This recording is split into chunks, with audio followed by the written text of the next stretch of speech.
I don't know what the fuck just happened, but I don't really care. I'ma get the fuck up out of here. Fuck this shit, I'm out.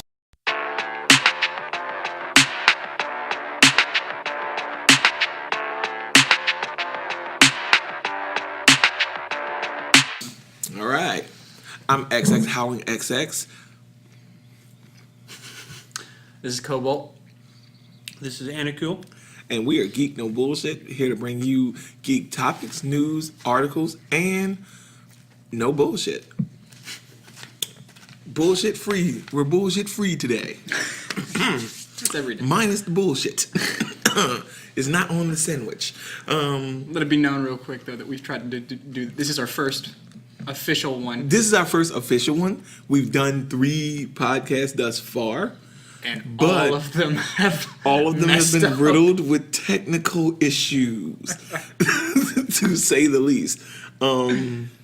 But persistence is key in anything in life, and if we're anything other than assholes, we are persistent. So Right, let's jump into it. So we'll jump right into it. We're gonna start with our surprise topic for today, our last entry. Mm-hmm. News broke that Dragon Ball Super will not be ending. That episode 131 will not be the last episode of Dragon Ball Z Super. Whoa. When was this announced?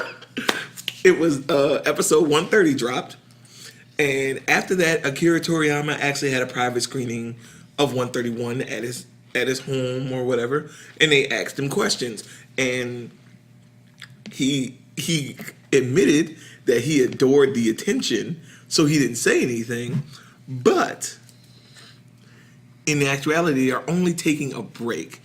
They're going to be working on a movie during that break, so Super is getting a movie. Yeah, I already knew about that. And it's going to be tied directly into the show. So it's going to be canon this time. Correct. It's going to be canon. And that's different from all of the other movies that's been done thus far. Because all the other movies like Broly and Bardock and all of those movies aren't canon. As much as they're fun, they're still not canon. Well, I mean, the newer ones are, like Battle of the Gods and Resurrection and F. Resurrection F. And it's going to be something along those lines. Have you seen the new the trailer for it?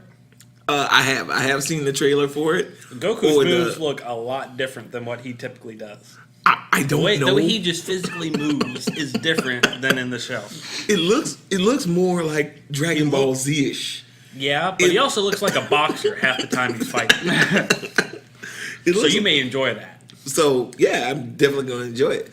But the topic of discussion here is it's going to continue, people. Now, it's not confirmed. Let's get this right. It's not 100% confirmed. But they say they are taking a break from the animation to focus on the movie. And to focus on cleaning up some of the plot points that happened during Super. What plot is there anymore? My God, here we go. I'm gonna be quiet. I'm gonna let. Dude, it's just fight porn at this point. Like what? Okay, how much bigger? Let's say they keep going. How much bigger can you get than your universe ending? You can't. I do not understand how they can just keep going, because it's just another world-ending threat. It's the next level of power creep, and I feel like this was kind of. Is it that how all video games, all shows, everything in life is like, how do you keep things going? You power creep it up. I'm aware of that, but we're talking to a point of an extent and scale that's over everything except maybe Gurren Lagann whenever they were freaking throwing galaxies with a mecha. But that was awesome! That was awesome, though, and that was like a 27 episode show. This has been running for 20, like DB. You can't really compare that because they took like a decade's worth of break in between. They did. So this is almost like 17 years in between. I mean, I can still compare the power scale. Okay, I'll give you that point, there's no but reason I can't. You compare can't the say it's a power continuous show. There's no way that this was a continuous show any way, shape, or form because there's such a long break. Now, we also have to talk about its fail. It's birth child, GT. That doesn't even count.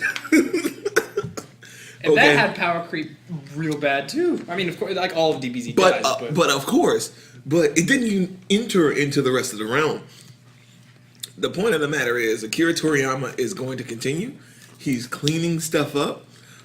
I'm actually looking forward to seeing what he comes up with because he pretty much wrote himself into a hole here with Goku path. Did you see 130? I don't want to. Where Jiren and Goku finally do Yes, the ultimate fight. Yes. Yeah. Okay. Oh, okay. All right. Good. So I'm not spoiling anything. All right. I just want to make sure I'm not spoiling your dinner, or at least not all of your dinner. I'm not done with the rest of the episode yet. We'll get there. I have actually a good point why I don't think he would want it to stop. So, Okay, go up to just before Super, character-wise, we were really limited to just Earth. Right, of course. Earth's portion of the universe. Couple Namekians, but Yeah, mostly right. But it's of that universe or that quadrant, let's say, Right. because there's different kinds. Okay. Right. What Super has done is now it's introduced so many characters that a lot of people love and they want to see more of. So Akira Toriyama doesn't have to stay with Goku all the damn time now. He can explore more. You think they're really gonna ditch their golden boy? Come on. Not completely, but it gives them more flexibility. I mean- Khalifa is a major character a lot of people love. She's a strong female character. I'm sorry, where is this audience of invisible people you're mentioning? Because from what I read in the comments, they wanted to kill her. Like, that's why that Out of the show.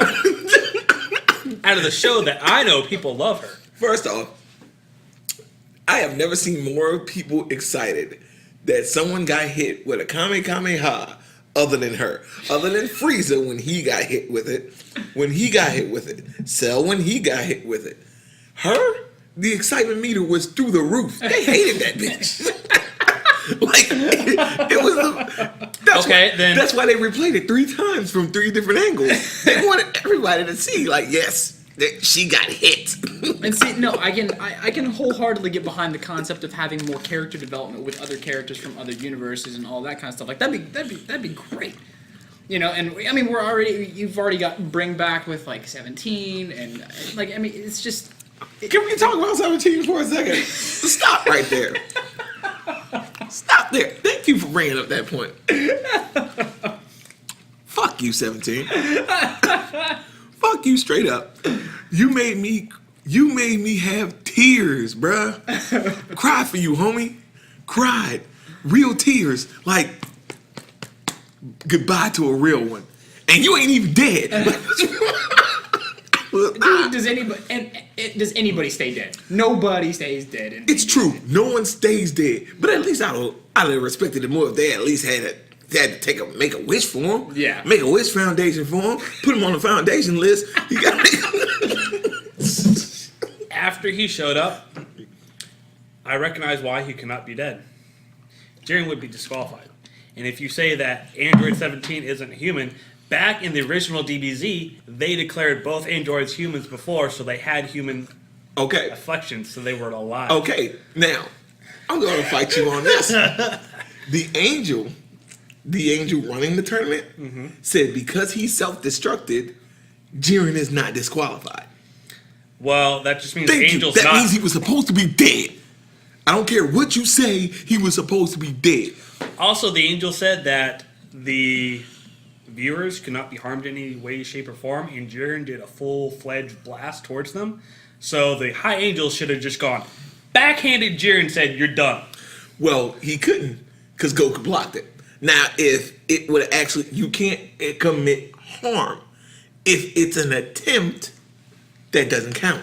I would like to point out that we are picking apart technicalities in a DBZ fight scene.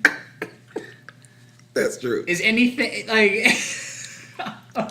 we're picking apart plot points of DBZ? Like, Isn't this how we would do anything? I mean, yeah, but like, I mean, come on. We've had arguments over, like, phasers of a Star Wars film. I mean, you're not wrong. Okay. My only dilemma being A like future podcast, by the way. my only dilemma being if we're gonna pick apart plot points, it kind of needs to have a plot. That's my only It thing. does. We're fighting for survival of our universe. Yeah, That's the I know. plot. It's been that way for 17, 20 years. That's pretty Well, much. tell me how that's any different than Superman. Oh, it's not. I can talk about Superman all damn day long. You could get me started on Superman hardcore. Batman is my boy, but Superman I have problems with. Huge. All right, so we're gonna move on to some good news. Something I'm excited to hear about. Re-Ride. Re-Ride is a television show, another anime coming to us, brought to you by the people who made Steins Gate. They got back together to make a brand new show. Here is the synopsis of the show. It is the year 2050. We ain't that far away. A young engineer named Derrida Yavan, something like that. You do names from now on. You do names. Okay, you do names. Becomes famous thanks to his I thought that was a girl. No, I stopped because I thought that was a girl named Yvonne. Like, come on, bro. Get a man on a name. Thanks to his contributions to the development of the... Autonomous. Okay, hold on. Let me make this You want me to bigger read on my it? screen. You want me to read it? Because You read it. I know You read it. your You screen's read it. busting out. All right, the year is 2050. A young engineer named Derrida Yvonne became famous thanks to his contribution to the development of the autonomous machine DZ at Rebuild, the manufacturing company founded by his father. One day, Derrida and his colleague Nathan discover a flaw in the DZs and try to warn their boss, but are ignored. To be honest, that sounds like every 90s movie ever. Hey, there's a problem here. Nah, there's not. We're good. Keep it going. Keep it moving. Guys. Although And I'd Derrida... say something that's in poor taste. But I'm not going to say it. Although Derrida and Nathan... Hey, iRobot wants his plot back. Good movie, though. Good movie, though. Great actors. Yeah. Word. Although Derrida and Nathan are aware of the danger, they reluctantly decide to put off taking any measures and instead go to Nathan's daughter Mage's birthday party. The next day, after enjoying a peaceful day, Derrida and Nathan are suddenly attacked by unknown forces. At the end of the escape, Derrida falls into a cold sleep machine, and 10 years later he wakes up to a devastated world in the middle of a war. While Derrida is attacked by a group of out-of-control DZs, he almost gives up, but recalls Nathan's last words, "Take care of Mage." Despite the harsh fate that has fallen upon him, Derrida sets off to seek Mage. Okay. Right. All right. So, that's the plot of the story so far. Other than being very, very similar to iRobot, I'm actually excited for it. I'm actually excited to see, because Steins Gate's writing style, it's going to be mentally fucked up. It's going to be like a mental mind. Now, and see, and I hope you're right on that point, because, you know, after Steins Gate with that whole semicolon thing is part of, you know, you've got Chaos, the original Chaos Head from 06. Correct. You've got Steins Gate from 2011, and then you've got Robotics Notes, which came out, I don't remember, was that 2014, 2013? I think it was 2013. Somewhere in that region. But you've got Robotics Notes. And see, Chaos Head was rough. And then Steins Gate was a masterpiece. And then Robotics Notes was about as bland of an anime as you can get. It was very, very basic. So I'm hopeful that they'll kind of be able to recapture that articulate and very descriptive storytelling mechanic and art form and writing style that they captured from Steins Gate. But with this, given this plot, it sounds. I don't want to use the word generic, but for lack of a better word, I can't think of anything better to describe it. Well, I mean, a generic plot can be done well. Oh no, and I don't disagree with a that. generic plot can be done well. We're talking about Black Clover. We're talking about Black Clover. It's a generic plot. It's Naruto 2.4, but goddamn, it's done right. Well written is the key there. It's well written, and Steins Gate is known for taking simple plots and turning it on its head. Let it be known that we said well written, not well voice acted. Correct. There's a definite difference. English dub of Black Clover. The most annoying sound ever was Asta running around. You Where's don't our actually king? cross over language barriers. Yes, I do. I watch both.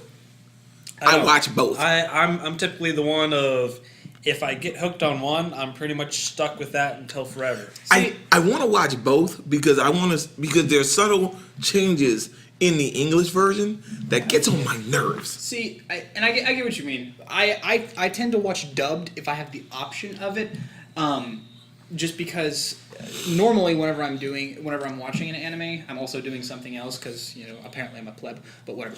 And so, Pleb. But yeah, like I watch dubbed if I can. If not, sub is great too. But if I get caught up in the dub, I'll switch over to sub. Well, my whole thing about listening to both is I like the subtle differences. Some of the subtle differences I like, and then some of them I don't.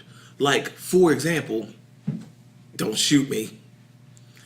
Dragon Ball Z Super does an excellent job in its English version of it. I the show. can't refute that. The voice acting in DBZ is great. No, not in the Japanese version. No, I know, in the dub. In the dub, it's great because some of the way they rewrote lines sounds so much more closer to what the characters feel in the show. And no, I totally get what you mean. And see, that's one of the cool things about it is whenever you change the languages, you can almost change the character just based on how they are articulated and how their personality can flow through that voice in such a different manner, just based on dialect and inflection and all of that different things. And some for instance, Moe characters, it's so like English voice actors have such a hard time doing that like cutesy, really like precious sounding voice that Japanese actresses are just able to capture so well. You know why?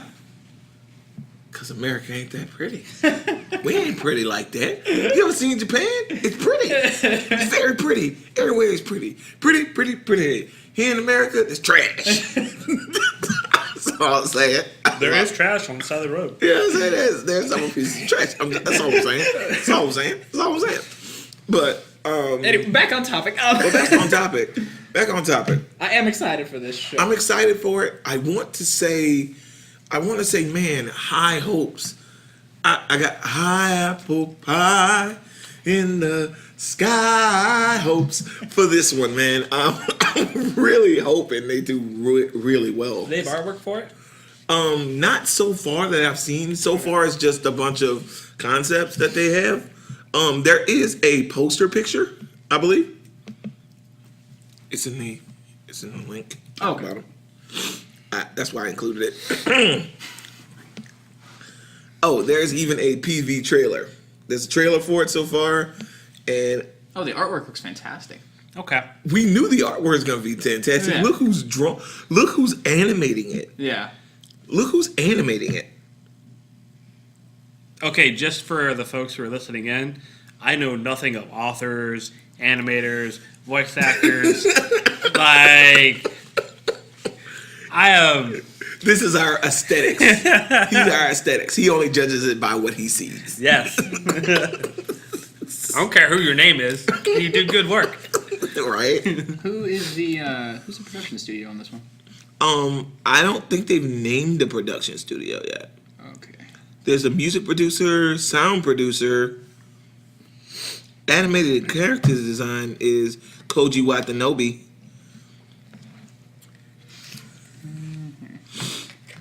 All right. Well, So, artwork for it looks beautiful. So I am excited to see where. like I said, man, I got high hopes for it, and I hope it does well. Moving on to our next bit of subject. This one's gonna get a rise out of some people. Mob Psycho 100 anime gets a second season. I am so excited for this. The only reason why is because, so I am very big into long really fast-paced animated fight scenes that are really massive and intense. That could, you could fill up a whole damn episode and it's nothing but like fast-paced fight scenes. Not like Goku powering up for 4 episodes, but it's a full-fledged fight scene that's very fast-paced. Hey, it was 1.5. Get it right.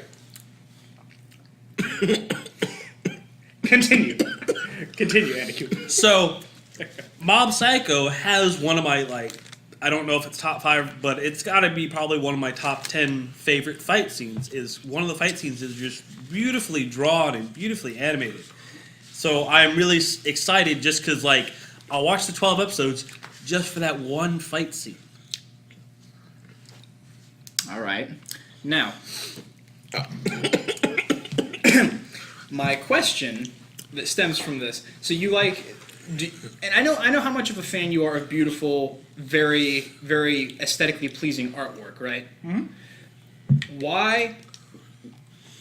Okay, I have to ask first. Which do you prefer, One Punch Man or Mob Psycho? That's a tough question. Well, not tough for me, but tough for you. And see, now I'm curious. Probably One Punch Man. Okay, now I was curious as to why you were hesitating, because the artwork in One Punch Man is so much better than it is in Mob Psycho, and you can't refute that. Now, artistic style, we could have some debate on that. But, correct. But in terms of pure artistic quality, I don't think it's arguable that One Punch Man is better. And I mean, well, One Punch Man. So. Now, and I understand, there's the color schemes, and all of that are able to make it very aesthetically pleasing. But I feel a lot in the same way about Mob Psycho that I felt whenever I watched Madoka Magica. It's like hippie vomit meets grandma's quilt shop. Damn. It's just it was just. Hold on, do I need to provide a knife, or you just gonna pull one out? What is going on? See, to me, I would rather them just make more One Punch Man, because to me, Mob Psycho is just discount One Punch Man. Well, with a weaker, and they are, and I'm not saying that they only need to be focusing on one, because I mean, granted, it's always nice to have something mixed up. I'm just not personally invested in One Punch Man. In Mob Psycho, I love One Punch. Oh, I'm in Mob Psycho. Yeah. Here's the thing about Mob Psycho, and the reason why I put "why" underneath it. Mob Psycho is getting its second season before One Punch Man was announced. One Punch Man was announced at the beginning of this year. Between the first season of One Punch Man and the second season of One Punch Man, I believe it was a whole year. I believe it was a year or something like that. Year. This is a couple months. Why so fast for Mob Psycho 100, but not so fast for One Punch Man? Yeah, first episode of One Punch Man came out in October of 15. See, so that's what? That's 3 years. Well, two. 2 years. That's 2 years. That's 2 years. Let's be fair. It's 2 years. It's 2 years. But why so fast over Mob Psycho 100 over One Punch Man? Well, part of that is, since you're the more knowledgeable person, whenever we were talking about this, I'm not more knowledgeable. I just like dates and statistics and studios and authors and okay, not detailed. Anyways, you relayed to me at the time of us getting more involved in all of this that One Punch Man, their studio, is notorious for not developing second seasons. Yeah, they're very notorious. So, in my mind, that means if they were to develop a second season, they're going to take however the hell long they want to. Yeah, but it's not like a Rick and Morty where it's just where we sitting around waiting for Dan and Justin to get their together, or one of them to stop doing Crazy Streets or Hot Streets or whatever it is, and get back on this Rick and Morty. They put out a music video, but they didn't put out a whole new Rick and Morty. That's the thing. But that's a different in tact here. I feel like they're taking Mob Psycho and putting it above One Punch Man instead of making them equals. they announced its second season. They didn't announce the second season of One Punch Man until the beginning of this year, and we still haven't seen it. It's going to be later on in the year of 2018. The point of the matter is, why such an early announcement Well, now I will for under IP? I will make this point. It may be my thought process could be potentially this: the artwork in Mob Psycho is less refined, could potentially be easier to animate. Well, Just a thought. I don't. Isn't also One Punch more of a American phenomenon versus a Japanese? Yes. Kind of like Trigun. Yeah, kind of like Trigun. Where Mob Psycho might be actually more popular over there, so therefore it's getting It more may be push. It may be popular. It may be more popular. I don't know over that there, personally, folks, but I'm just saying. it may be more popular in Japan. I'm not sure. I haven't looked at the polls yet, but my whole reason of why is It's a stat. You should. don't. Shut up.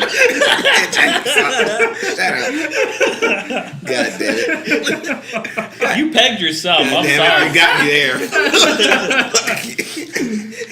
there. You're never living this down. I'm No, sorry. not a day. Not a day. Just like cells alive. Never fucking go away. Goddamn.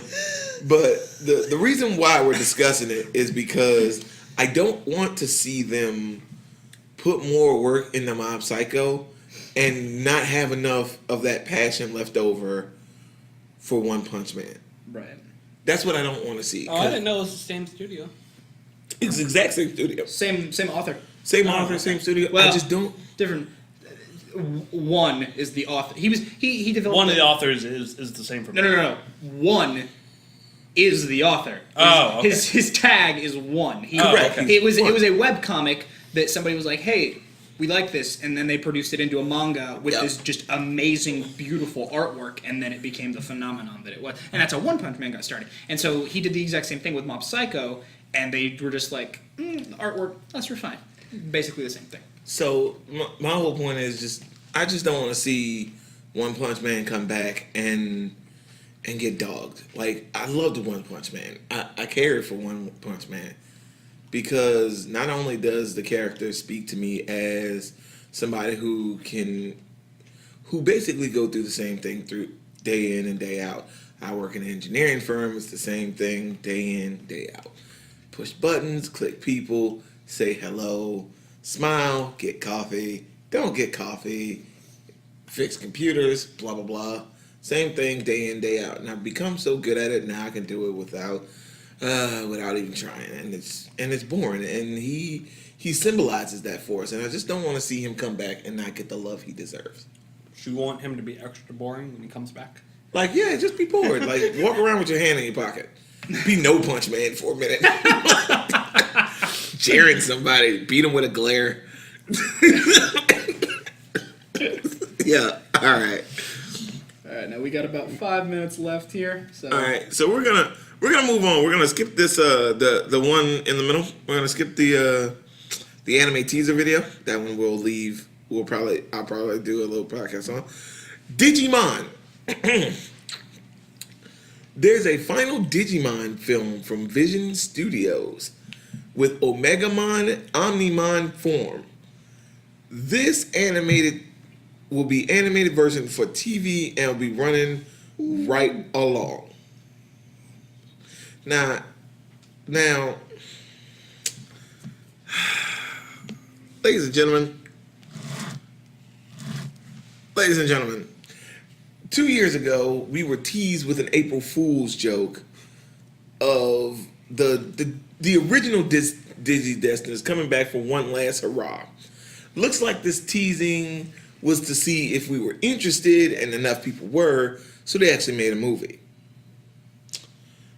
Let me tell you something, folks. I am not excited for this movie. That's because you were teased. No. Because they've released 5 parts already. Correct. Between November of 15 and September of 17, we've got 5 parts. Correct. We've gotten 5 parts. So we've basically seen 1/10 of the movie. So let's get this right. In 1/10, I've seen, I think, 3 of the parts. 3 out of 5. And they were boring as shit. There was no I ain't see one Digimon the entire time.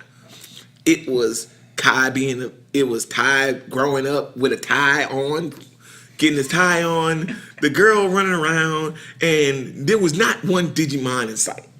Okay, so let's get this correct. I'm not excited for the film because I feel like it's just a way to get us in using nostalgia instead of actually giving us something solid.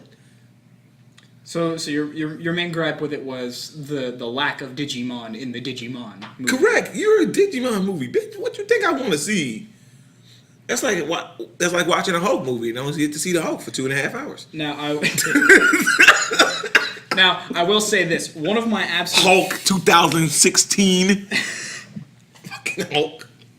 Now, one of my favorite things about Digimon has always been like this was growing up for me. This is nostalgic for me, and it's like for me, one of the coolest things I always saw was how crazy and how cool looking they could make the next form look. Like you had War Greymon, and like I was That's so old. yeah, and then like Imperial Dramon. I stopped so long ago. I think that's like I only watched like the first few of the iterations of it, and I kind of like fell off the bandwagon. You're First off- old, Anakul. Yeah, I'm old. First off, I was there when they fucked up. That's all I want to say. I was there when they fucked up. You fucked up when you made the Digimon was always separate from the people. You fucked up when you put them together. I just need you to know that. Like season 4. Oh, Season 4, when they swiped their hand and became Digimon, I'm pretty sure that's when I stopped too. I said no. I refuse. You're done, son. You're You're done. done. You're done. I will watch 5 more iterations of Beyblade before I watch this shit. Threw that I shit did right not back like in your Beyblade. face. Yu-Gi-Oh! Yeah, Underwater. Look, I watched Yu-Gi-Oh! 5Ds before I watched that shit. Nah. But- On Yu-Gi-Oh, I stopped after that whole. I stopped after Battle City. I was done.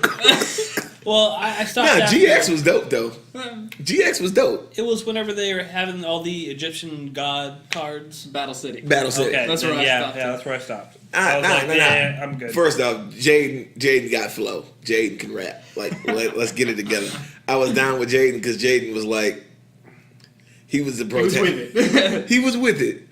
Though his hair looked like a Karibo. It is what it is. But I will say this: it really did. Now that you say that, now I got me thinking. But I will say this: the new forms that they revealed for Omegamon and Omnimon look awesome. Like they look so clean. I love the design work for them. I mean, minus the fact that his waist is his spine, but that's Bro, whatever. first off, that's not a minus. That's not a minus. That's a what the fuck? What the? Okay, There's no stomach. bruh, like y'all taking this anorexic shit too far. Like y'all taking the skinny is beautiful, and then both of them got the same thing. Like the Digidestins are covering the first one up. It's the waist to hip ratio, It's off, son. It's off. Like some people going for a Coke bottle. I don't know what the fuck this is. This is a twig in a bush right here. This look like a piranha plant. Like the leaves is up top, and then you got the stick going down into the bottom is the pot. I swear to God, All right, so it's so terrible. we got the next part 6 coming out in. In May of this year, so we still got a couple months. And I'm like, all right, but why? Okay, let's get this right. Why? What's the point, Digimon? If you was gonna release a movie, why not do it all at once? Why put out all these parts? I'm gonna tell you why. You're not confident in your product, and you're trying to let us test it so you can get focus testing on what you should do next. And I don't agree with it. If you got a story to tell a goddamn story. Don't make me go, well, this sucks, this part sucks, this part sucks, this part sucks. Where's Agumon? Get the fuck out of here. We're just trying to get all the reshoots done properly. Like, bruh, but that's the thing. You've already released it to the public. What are you releasing now? Just stop, son. Just stop. No, see, what they can do is they can just say those were the bloopers. and put that in the show. Fuck out of here. And on that note, our time is up for this episode. But we will catch you guys next week. We will catch you guys next week. We also do reviews. We will be, and some of these podcasts will be a whole show reviews. So stick with us. Stick with us. We are Geek No Bullshit. We got no filter, no bullshit, and we geeked up. This is Cobalt signing off. This is Howling signing off. This is Anarcho being here.